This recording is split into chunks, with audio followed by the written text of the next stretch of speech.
Hello YouTube, it's Channel Anna Bella here today, and today I'm going to be doing my review of the Lego Batman movie. Here is Lego Joker. I really liked the Lego Batman movie.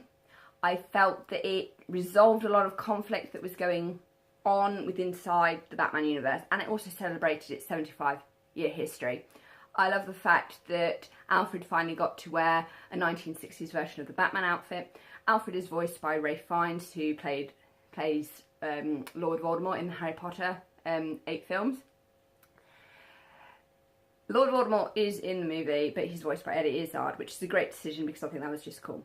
They were thinking about Rafe getting to voice both, but they'd have to include a scene where Alfred would talk to Voldemort, and it didn't kind of work with the plot that they were going with.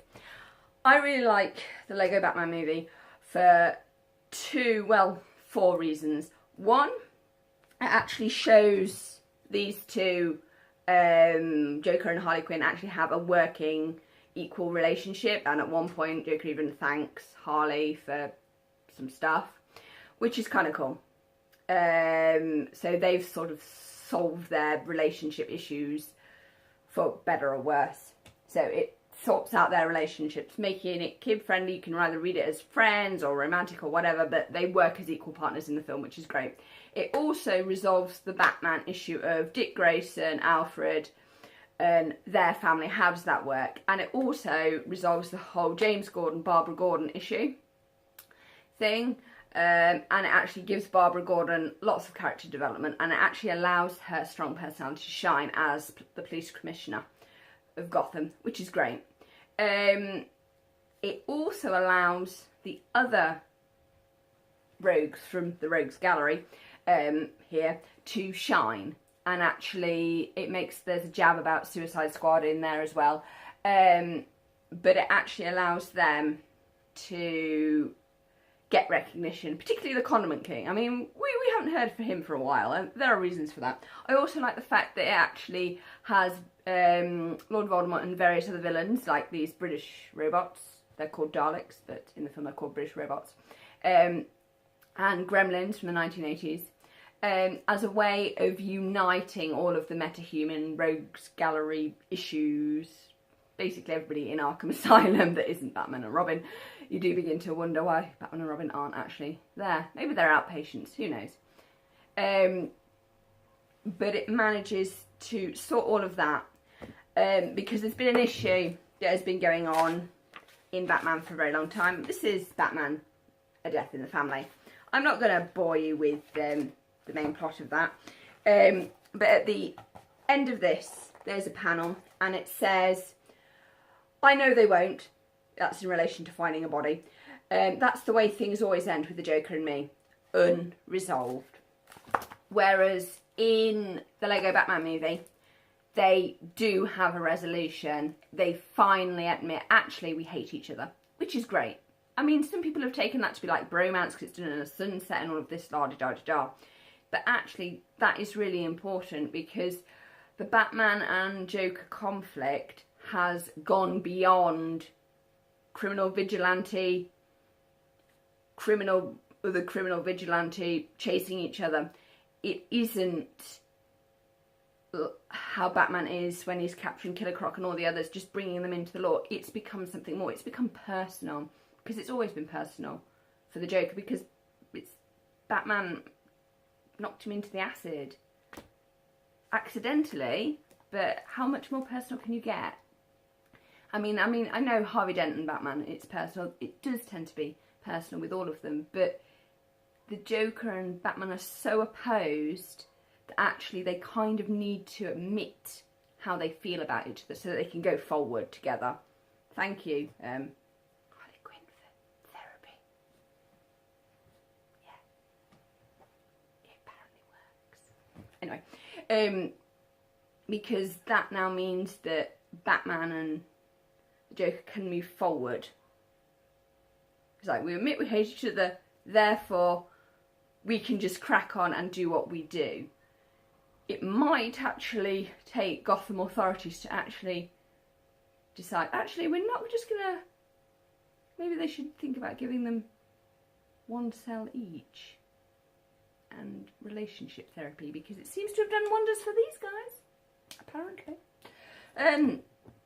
So yeah, I really enjoyed the film. I thought it was cute and quirky, funny. Did lag a little in the middle. The whole Phantom Zone plot was cool. I loved Joker's reaction. It gave him a really big part, and that's what you should do with the Joker. Though having said that, I did enjoy this. I kind of liked him being on the side here because it is about the Suicide Squad, but I also liked how this resolved or reread the Harley Quinn Joker romance, mad love, whatever you want to call it, abusive relationship, dysfunctionality, into a Bonnie and Clyde thing, because I think that's important. And I think without this, they couldn't have done what they did in Lego Movie, where they actually showed them equal partners, because this time it was Joker's turn to go to jail and Harley had to bust him out and send him to another jail, as she does. But I think that's quite useful. I like the fact that it honoured the history, and you had like a lot of references. Let's Go Nuts, talking about Joker hanging out in a massive parade to Prince music. Love the 1980s Batman. And I love the fact that they had the Adam West 1960s clip, that really strange time in the 1960s. Every time we've had a crisis, and it was like listing all of the Batman films that we've had so far with associated theme music. It was really good at referencing, really fun. Loving the fact that they actually got like the D-grade villains out, the Condiment King, Eraser, all of those. It was just nice to see like the whole world pulled together to resolve an issue. And it was really nice to see Sauron again. I mean, we don't see him anymore. And the like Velociraptors from Jurassic Park. It was a really geeky movie. To be absolutely honest, lots of Easter eggs there. Love the Gremlins. Oh, my Dalek's just lost its head. Except it, yeah. I love seeing these guys in something else. Yes, we have invaded DC. We are very happy. Okay, whatever. I like that. It's a great movie. Kind of plot-wise, it is a little bit weak in the middle. It kind of sags. And Batman is... It's interesting where you've got the Joker saying to Batman, "You'll never change. You can't change." And it's sort of like realising how much character development the Joker's actually been on. And this is important. Harley Quinn is like 25 years old this year, or 24 years old. For a new DC character, she's had so much character development, it is unbelievable. Batman is 75 years old. He's had very little character development, apart from the whole Damian Wayne thing. He has developed, but he's very much stayed the same. Harley Quinn has had so much character development, which has actually meant that this guy over here, it doesn't seem like it, but he's actually had huge character development through her. And it's sort of like we're reaping the rewards of that now with things like Suicide Squad and the Lego Batman movie and other things. And what they're doing, the animated department are actually going to put Harley Quinn, Nightwing and Batman in another thing. So that should bring Batman's character development on, because they've done wonders with him. They really have, because they're now at a stage where they can sort of like go into their Joker box and pull out a different Joker, and we've got 3. We've got the crazy one that's cut off his face, which is kind of a bit... I kind of find that one a bit sad. I'm just like, oh, it's just another clown-looking psychopath with a knife. Yay, there's no merriment there. The Joker should always be a little bit merry. Even when he's killing you, he should smile and be, like, funny. How can you be funny when you've cut your face off and are horrific? You can't. It's just not going to work. It's just going to horrify you. The Joker should be horrifying, but he should also be quirky. You've got to get the balance right, and I don't feel that that one does, but it does show his inhumanity, which is good. So you've got to get the balance, and I feel that we're at the stage now where we can go to the Joker box and pull out all these different characteristics, shake them up, and present us with a unique Joker. And we can do the same pretty much, I think, with Harley Quinn now. We're now at a stage where we can go, do we want it to be self-sufficient? We're now at a point where these two don't have to be tied at the hip. We can separate them, pull them together, put them back, which is really good. Batman, you haven't got as much flexibility with. And it doesn't matter which Robin you stick him with. One of the things I really admire about Dick Grayson was Dick Grayson actually told Batman where to go and say, actually, some of your things are ethically wrong and I'm leaving you. I'm going to go now. And then what Dick Grayson was saying actually came true with how Batman handled Jason Todd. And then there's Tim Drake, who was lovely, became Red Robin, and he became mentor to other meta teens, which is really important in the Teen Titans. I think that's great. And then you've got Damian Wayne, who's his own son, who is a basket case of discipline issues. But it's allowed Batman to develop. Excuse me, dry throat. I think that's important. Anyway, this is me just like rambling about DC now. Lego Movie, great. Watch it. Not as annoying as the Lego Movie. The Lego Batman movie was kind of weak in parts, in places. But it was sort of like, I think of it like a 75-year history of Batman condensed, where we finally actually got these two resolve an issue, which is kind of what they need to do. At some point, the Joker and Batman have to say, I hate you, you hate me, this is never going to end, and that's fine. And I mean, they did kind of do that in the Dark Knight trilogy, where you had Heath Ledger's Joker and Christian Bale's Batman saying, I think we're just going to be fighting like this forever. And that kind of honoured that. But they didn't actually say, I hate you, like they did in the Lego Batman movie. And that's actually essential, because now that we've got recognition of feelings, we can move forward. And because we're now to a point where we can deconstruct and reconstruct Joker and Harley Quinn in any way we particularly want, we can have a lot of fun with them. And hopefully we can get to a point where we can do that with Batman. But because of like his whole moral compass thing, it's actually easier to deconstruct and reconstruct Superman than it is to do Batman, which is really bizarre, because Superman's a great guy, but he's actually easier to do because he's got the whole like abandonment thing. Batman has, but Batman's got this trauma with it. Superman, because he had such a stable upbringing, he's sort of like a clean slate that you can do anything with. And you can make him more emotional, you can make him less emotional.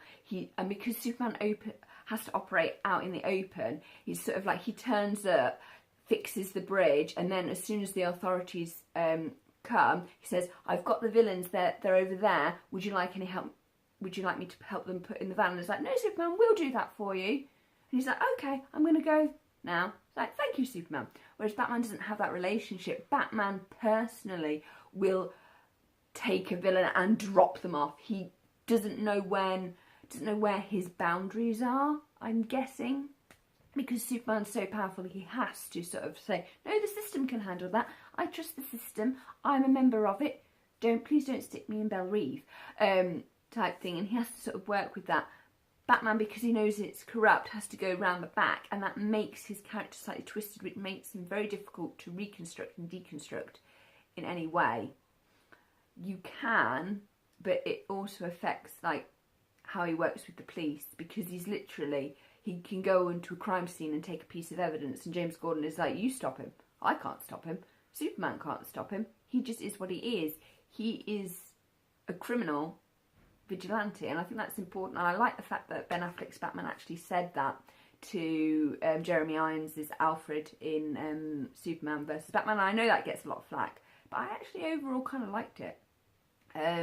But then again, I like ethical puzzles, and Batman vs Superman is an ethical puzzle, but it's an ethical puzzle people weren't expecting, because why on earth would Batman go against Superman? Superman's a good guy, but Batman is right to do so, because he's like, why should one alien have so much power? He could turn on us and harm us. And that just shows you Batman's slightly illogical, non-straightforward thinking. I mean, Batman, hey, he works with Amanda Waller, who is awful.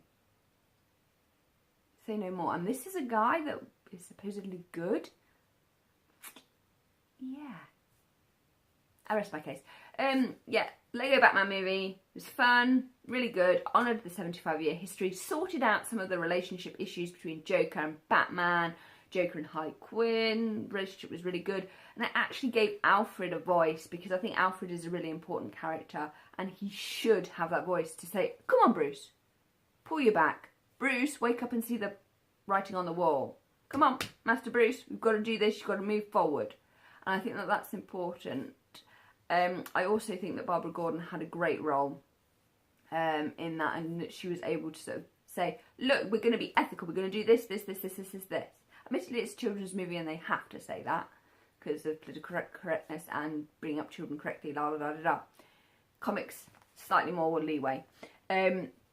But I think that's important. Anyway, I've babbled far too much about the Lego Batman movie. I really enjoyed it. I loved the fact that they used other bigger villains to sort of put the Joker up there and say, yeah, the Joker is on Lord Voldemort's level. But is he? Probably, yeah, he should be. He should be. It's cool.